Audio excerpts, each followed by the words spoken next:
What is up, everybody? Welcome to a special national championship recap episode of 4th and 15 with Mel and Smooth. I am Mel, and joining me tonight is the lovely Veda Lynn with Sports Head Media. I hope I got that right.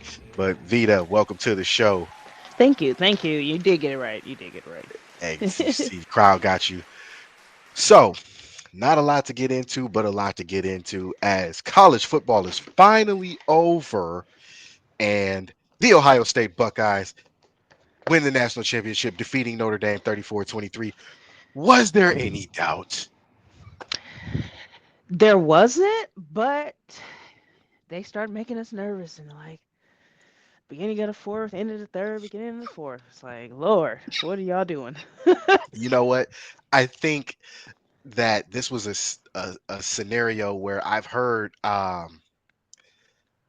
great Jimmy Johnson say if they have to pull trick plays, or in his words, if they have to pull that BS, that means they're desperate. And you can see the desperation in Notre Dame offensively in the third and fourth quarters, which I think, played into the hand of Ryan Day and the defense.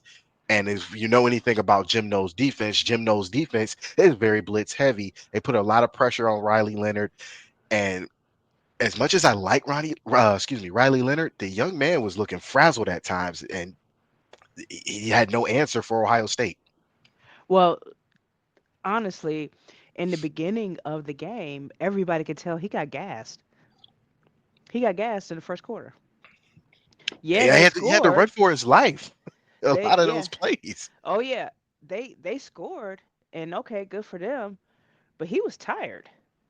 And then you got Indeed, to he go. was. You have to go 5 to 4 more minutes with Ohio State with the ball. You know what I'm saying?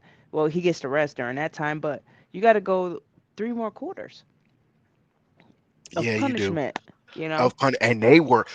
This is the hardest I've seen Ohio State's defense hitting anybody not named Michigan in a long time. And now, when I say hitting, like every Notre Dame player that got hit from on the offense was getting up slow. They were aching. Like it just looked like a bunch of body blows in a boxing match. And that was what gave me the hope that they were going to run away with this one, the Buckeyes, I mean. And from the looks of things, I think that was what was Jim Knowles' game plan to come in and just hit them because they hadn't been hit all year. It's always going to be a tough game against Ohio State, especially for most teams that aren't like top five, top 10 teams. Well, actually, I'll say top five because you could sneak Penn State in there for top 10 or even Notre Dame or something like that, and we're gonna get them. We're gonna get them. So I will leave that to the top five, but I'm just glad they did their thing in the end. But they made me super nervous. But yeah, the quarterback for Notre Dame, he was gassed, and then he showed up again at times. He did, um, but it just wasn't enough. Even when they ramped up and they got it all excited. You know, Jeremiah Smith was a savior tonight. I would have liked to seen him get the ball a lot more, um, but he got the ball and did his thing when it was needed, and that's all that matters. Well, that's an interesting thing that you bring up, and I'm glad that you brought that up because the stat line goes Riley Leonard, 22 of 31, 255, two touchdowns, no interceptions there. Will Howard, same thing, 17 and 21, 231, two touchdowns. The beauty of this game that I liked as Quarterbacks game. it exactly, it was a very good quarterbacks game. And not only that, they were smart with the ball. No interceptions for both teams. And I can't help but love something like that because it makes you look at the game differently when there's a cerebral aspect to it that doesn't play a part in defense. Yeah, you appreciate it a little more, and you actually, I have more of a appreciation for Will Howard. I have more of appreciation for Will Howard. He did his thing. He deserved the MVP.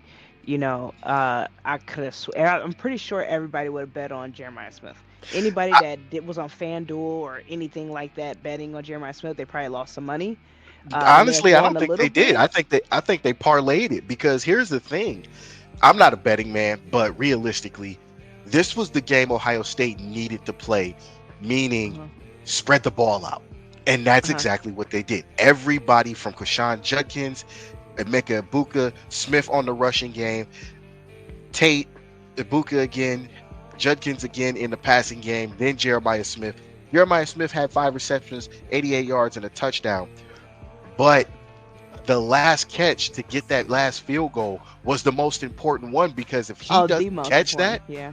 if he Yeah. doesn't catch that pass, we don't know what happens within the next 3 minutes Yeah. of Ohio State Oh yeah. possibly catching the ball, or I mean punting the ball, and then having to play defense against Riley Leonard and the Notre Dame Fighting Irish. And Marcus Freeman, even though he's a defensive player, he does have a very offensive minded background, because he knows the game. And Right, because he he knows does. the game, it makes it easier for him to play chess with someone like Ryan Day. And this is one of those scenarios. Again, Ohio State needed to play this game mistake free. I was mad about the fumble, but when Ohio Yeah. State's defense got it back, I was like, okay, you know what? I'm gonna let it go. But in the end, Ohio State came up with the big win, and I get to hold off. Absolutely. I get to hold off sending my "Hey Big Head" text to Mike Vrabel and Urban Meyer for another year. I'm still mad Right. about the Michigan game, but I don't have to send that text this soon. If we Right. lose to Right. Michigan again next year, now we got a problem. We got a problem, and then we'll never hear the end of it because we've been mollywopping them for majority of the 20th century, and we have to get back to that. And I feel like we just need one good win. I felt like last year was our good win, or actually this year was our win for them, to get them, and it just was so surprising that we did not get that win against Michigan. Oh man, who you telling? It was so disappointing. It made everybody angry. Everybody wanted Ryan Disappointing Day with the word I fired, had. and I'm glad Ryan Day. They had a meeting with the team, and it was just the team and Ryan Day, and you know they talked about people parting ways or whatever, and there was just a lot of things that were talked about. But I'm glad that everything worked out. You know Um, what? I'm gonna be honest with you. I gotta send a shout out to my boy Rico McGee of the Rulers Minute, because Rico said something that I didn't think was profound until tonight. And that was Ohio State needed this Michigan loss to turn it up in the playoff. And when you look at the body of work that Ohio State had through the entire playoff, he is absolutely right. They tore the frame out of Tennessee. They went to town on Oregon, which was arguably that was the Big Ten championship, or should have been the Big Ten championship to begin with. But they tore Oregon a new one, and oh yeah, then they wanted revenge Texas, on that game because and they then should have never Texas. lost that game. You're right, and that was a Will Howard rookie mistake. That's what I can Yeah. that's what I can hold that to. And then going to Texas, where everybody's thinking Texas is back. Yes, Texas is back, but you got to remember everything's different, and it's a lot more at stake in the playoff. And because Ohio State is not no stranger to Texas, they knew how to come into this game. So every opponent that Ohio State faced this year got them more battle tested than the last game. And when they got to Notre Dame, you saw them last year, you saw them the year before. All right, we already know what to do. It's just time to go to work. And that's exactly what Ohio State did. So I'm going to hit this button one more time. Shout out again to Ohio State. Right. They deserve it. They You know, definitely, definitely, as definitely deserve it. as much as I was worried, as much as it made me nervous, they deserve it. So shout out to Ohio State, Ryan Day, and the rest of the Ohio State Buckeyes, from the alumni to, you know what? Funniest thing I saw this week: Tim Brown and Eddie George are having a podcast, and Tim Brown being the Notre Dame alumni Heisman Trophy winner, Eddie George being the Heisman Trophy winner. I see, as Eddie moves, I see the frame of him running away from Notre Dame defenders back in 1995, when Ohio State played Notre Dame for the first time since 1936. Poetic justice. Poetic justice. I'm just I don't know what to say, but everybody has their no matter if we win or not, everybody has something to say about the Big Ten, uh, the Big 12. They just if you're not the SEC, you're not respected, Hey, you know what? and that's annoying. It is very annoying. I've been dealing with that. I'm not gonna disrespect your knowledge of football, but me personally, I've been dealing with that since I was a kid. Yeah. What was so special about the SEC outside of a lot of their coaches had NFL experience? Nick Saban, NFL experience. Steve Spurrier, NFL experience. They just think Just the South is better. the They come South, with better players. And they say, "Oh, we only win anytime we win." Oh, well, y'all got a lot of Southern players on your team. It's always something. Like they can never just congratulate us. Like if because Northern players don't go play for the South. exactly. But here's the thing. Here's the myth on that. For a very long time, the SEC was so balanced, it wasn't even funny. From Florida to Georgia to LSU to Alabama. And even back then, Alabama was not the greatest thing since sliced Nah, bread. Florida used to be amazing. Florida used to dog walk the SEC. And a lot of people forget that. And here's the other Mhm. thing about that. When you look at the entirety of the SEC as it stands right now, you got two, maybe three teams you can depend on to actually do something through the season. You Right. got Bama, Georgia, and maybe LSU. You sprinkle LSU in there when like Joe Burrow or somebody shows up and they win one, and then for the next 5 years they're the most mediocre team on earth. Right. But when is Alabama going to get it together again? You know? I, They got too many, they got some holes in their ship and they've been sinking for quite some time. that ain't my problem. I'm a Buckeyes fan. I know that's right. I'm just gonna be honest with you. That is not my problem. I couldn't stand Alabama back then. I I hated, used to root for them, when Ohio man. State wasn't playing, but when we played them and beat them, oh, I was in I'm a Georgia. I I'm was gonna be so honest happy. with you. Since 1993, I have hated the SEC. I've hated I have hated Georgia and even though Hines Ward is one of my favorite Pittsburgh Steelers of all time, I've hated Hines Ward as a Georgia Bulldog. I hated Sean Alexander as a Bama Crimson Tide alumni. I Yeah. hated Odell with his catches. I hated Danny Werfel and Takeo Spikes at Florida. Eli at Mississippi.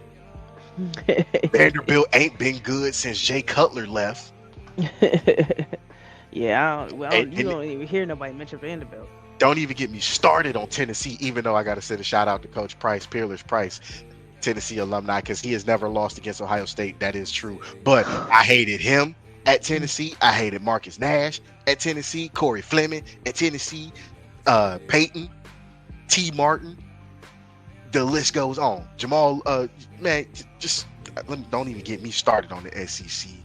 And Paul Feinbaum just loves the SEC like the SEC is the only football conference in the entire of college football. But I digress. The Let me hate calm is down. strong. The hate is This, strong. I'm not going to say, okay, hate is a strong word. So let's go to strong disdain. Dislike. Oh, disdain. Yeah, there we Dislike, go. disdain, and start with a D. We going to keep it. We gonna keep it. Yeah, I But feel you though. I have a lot of Southern friends, and then I was in the military serving in Valdosta, Georgia, Moody Air Force Base, 23rd Security Forces. Huh. shout But out. you know, so I get shit all the time, man. I all the time throughout my whole career, just Ohio State ain't gonna do nothing. Ohio State, So I was excited when we finally got to play Georgia, and I was pissed that we lost. I'm Never glad we rely on played a it. kicker. Never Oh my rely on a kicker. God, I know. Never rely on a GD kicker. I So told y'all, I man. wanted Georgia this year. I wanted Georgia again this year. Oh, that would have been great. Oh, that would I have been wanted so Georgia poetic. again. Yeah, I wanted But Georgia thankfully, again. thankfully Notre Dame took them out for us. And I honestly wasn't expecting Notre Dame to just dog walk Georgia like that, but it Right. happened. And I got to send a shout out to my bro Ronnie, because Ronnie's a Georgia fan. So I'm sorry that had to happen. Please don't kill me next time we see each other. It's all love, though, bruh. It's all love. Yeah. Oh yeah, my brother. I talked to him today. He was making fun of Ohio State and Notre Dame. I said, you could be a Bulldog fan, but y'all ain't no Bulldogs. Where y'all been playing? Y'all them little Chihuahuas. Y'all them little dogs that these women carry around in these purses. That's Yeah, great. that's what y'all are right now. Y'all them little It dogs that don't nobody really want, but it people was with a little funny. money. It was funny because somebody called me today, good friend of ours, shout out to Dre. This man called me and talk about he going with touchdown Jesus. Hey, hey, man, that's fine, but touchdown Jesus is touchdown Jesus. He ain't gonna save Notre Dame from this one. Right. He can't migrate down to Atlanta. Right. That And it's golden so dome. crazy. Why did I not know it was at the Mercedes-Benz Stadium? I wish I was actually in Georgia at that time because I would have loved to have gone there. And there's a bar. Shout out to whoever started the franchise of Hudson Grill because they have a bar in Sandy Springs, Georgia that's dedicated to Ohio sports. So I know that motherfucker was packed. I I would have loved to see that. I would, but you know what? All the alumni showed up tonight. Yeah. We saw Eddie there. LeBron was there, even though he ain't a Buckeye. He's an honorary Buckeye. Right. Archie was out there for the coin toss, and it was funny because I sat there and I was like, of all people, why they pick Archie? And then it dawned on me. It's like, duh, come on, Mel. Archie's the greatest Heisman Trophy winner of all time. He won two in a row. You can't beat that. You Yeah. can't beat that. I would have loved to see Eddie or Troy get the coin toss, but you know what? I'll take that. And then they rub insult to add insult to injury on my Steeler heart. They brought Jerome Bettis out there for the coin Oh toss. yeah. I'm like, man, y'all ain't had to bring the homie out there to watch this massacre. Right. But Jerome Bettis. But hey, you gotta rep your people. yeah, you do. And I gotta give credit to Notre Dame for making it all the way there. Who knows? Next year might be their year. Yeah. Next year might be their year, I doubt and it, but I mean, hey, I don't why doubt it. not? I don't doubt it because again, Marcus Freeman had this team ready, and outside of the Northern Illinois loss, which they learned from, this was that was their wake up call. Just like the Michigan game was Ohio State's wake up call, losing to Northern Illinois was their wake up call, and they ran the table to get to the national championship, which is something they hadn't done since the BCS era. And don't even Man, they started got on that era. this playoff run. We beat number one Oregon, number three Texas, number four Notre Dame, and number seven Tennessee. All like So Ohio State did their thing. They really n- did. not to mention their regular season top 10 wins. So my question to the committee is, does that mean we get an automatic bid next year with the body of work we just showed y'all? Probably not. Beat number one, number three, number seven, number eight, number five at Penn State at what was number five at one time. I I'm think just saying. I think next year is going to be interesting. I know we lose a couple players. We got a couple seniors on our team, but hope That's Jeremiah fine. Jeremiah is a freshman, so that's great. That's fine. We'll just buy some more. Right, right. So I'm you know there's going to be players. What just happened is going to give Notre Dame some money, And and it's gonna give they're them added motivation. oh yeah. So they is like I would say expect to see them definitely in the top 10. I Definitely. agree with that. And I expect Ohio State to reload, even though they're losing a few people this year. I don't know exactly Right. who they're losing, but I expect Ohio State to reload. I expect Ohio State to revamp because with everything that we just saw tonight, I expect that to be doubled because now you see what this playoff was meant to do. Give everybody a fighting chance to do what you've been asking to do. Win a national championship. How do you do that? You got 14 playoff. Y'all wasn't happy with four. Now you got 12. We skipped eight, skip six, go right to 12. You got 12. Y'all didn't think SMU deserved to be in there, but they were fighters. You didn't think Clemson should have been in, but they were fighters. Notre Dame, everybody thinks Notre Dame shouldn't be in. But guess what? It's Notre Dame. They're always going to have a good team. I don't care what you say, how you feel about it. The truth is, Notre Yeah. Dame is They're always gonna going to have. be. a decent They're- team. They're gonna be a yeah, decent squad, and they've been that way. And honestly, outside of Ohio State, I root for Notre Dame because they have an amazing coach and they have a decent team and they're fighters. They're I can't fighters. say that, but shout out to Ken. Uh, Shout out to Ken Straub. Ken is a good friend of mine. He is a Notre Dame fan. I'm praying for you, bro. Don't, it's not the end. It's not the end. I still love you. All love, bro. Maybe next year. But tonight, I'm going to drink my shot. I'm going to say OH until I can't Io, breathe no more. Io. Oh, man. This is going to be epic. This is going to be epic. This is going to be epic because actually, I do got to end it on this note because Sunday, well, actually not, well, yeah, next Sunday, we are going to be joined by Mike Waxman as we recap a full 30, maybe 45 minutes of the national championship on 4th and 15. So we're going to give you guys a full episode of that. But tonight was just a recap of the national championship. So again, I'd like to thank the lovely Veda Lynn for joining us as you hear the crowd. Absolutely. Thank you, thank you. I appreciate it as always. I And like anytime you want me back. I'm oh man, you are ready. always welcome back. It's refreshing. It is refreshing to have a different point of view in sports. So I'm going to roll with that. Got to give it up again because it's Ohio State. Oh, It's we the are Buckeyes, happy. man. We Scarlet and are gray. happy tonight. We are Oh man, super just. it's gonna be some NIL babies made tonight. Yo, yeah. Some Gonna be some NIL NIL babies. babies made tonight. Oh, yeah. Ryan Day about to do that thing, boy. Got a national championship. So I'm just excited. I'm happy because you know being honest. Like I said, I'm gonna end it on this note because I have to be honest about this. I was not a fan of Ryan Day being hired. I Me honestly either. thought honestly thought Luke Fickle should have been hired because Luke understood the culture, and a lot of those kids at the time Ryan Day got hired were Luke's recruits. So Mm. to me, it only made sense. And then they didn't give him the job. I said Luke is going to be pissed every time Wisconsin. He took the job at Wisconsin. I said every time Wisconsin see us, it's going to be a problem. And I just felt like at the time Luke should have got that job. But Ryan Day has not done a bad job.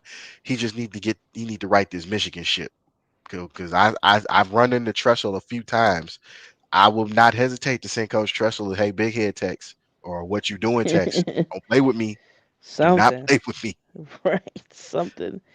Right. Real quick before we end, I'm very happy and always love to see Maurice Claret. He was one of my favorites. I Oh, hate shout the out to way Big Mo. I hate the way his career went, but he's one of my favorite all-time Ohio State folks, other than like Ezekiel Elliott and Chris Olave. Like love, love Maurice Claret. I go back even further. Like I shout out to Joey Galloway because man, he should have had one. Eddie should have had one. Yeah, Eddie, definitely Sean Eddie. Springs, Gary Berry, Antoine Winfield. Man, oh my God, they all should have had a ring. We should be up there with like 10 national championships now by the So time many, tonight was over. yeah, So many good teams, but so many. we gonna get there. We gonna get there. We gonna pass Mount Union Right. and then we gonna pass Notre Dame. This is all a stepping stone. Shit, let's get their ass next year too. Let's get whoever we got to get, especially Oh Georgia man. and Michigan. I'm for real. I'm out. You're not I'm on letting that their Georgia ass. thing go, man. Hell no, I can see I'm that. on their ass. I'm all for it. I'm all for it. Well, that concludes the recap tonight of the Ohio State Notre Dame National Championship. Again, we'd like to thank the lovely Vita Lynn for joining us. But again, tune in Sunday where we recap it in full, give you a full episode of 4th and 15. We might even talk some NFC Championship games while we're at it because it is NFC Championship time. We'll see who gonna make it to the Super Bowl, Pat Mahomes or Jalen Hurts. Could we see a rematch? God, I hope Jalen. Can we see a rematch of the Eagles Chiefs? We never know, man. That's Yeah, why they play the game. right. But tune in Sunday. We'll talk to you guys later. So for 4th and 15, that's Vita. I'm Mel. Peace. Have a good one.